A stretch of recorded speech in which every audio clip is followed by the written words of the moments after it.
नाशिकच्या पंचवटीत jogging track असलेल्या Shrikrishna garden समोर साकारलाय 7 मजली देवीदास हाईट प्रकल्प। मग येताय ना आजच आपला फ्लॅट बुक करायला देवीदास हाईट्स मध्ये। आमचा मोबाईल क्रमांक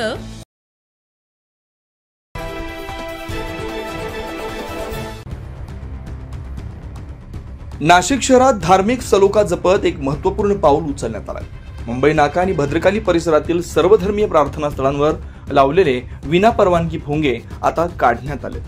नाशिक पोलिसांच्या वतीनं धार्मिक स्थळांच्या विश्वस्तांशी चर्चेनंतर एकूण 75 भोंगे शांततेनं आणि सामंजस्यानं हटवण्यात आले। पोलीस प्रशासनाने आधीच स्पष्ट निर्देश दिले होते की विना परवाना लावलेले कोणतेही ध्वनिवर्धक यंत्रणा चालवता येणार नाही आणि त्यानंतर कारवाई सुरू झाली।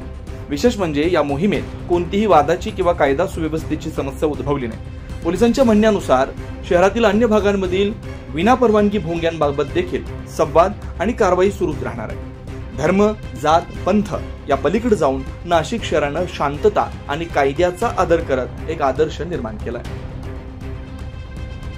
9 न्यूज महाराष्ट्र ब्युरो, नाशिक।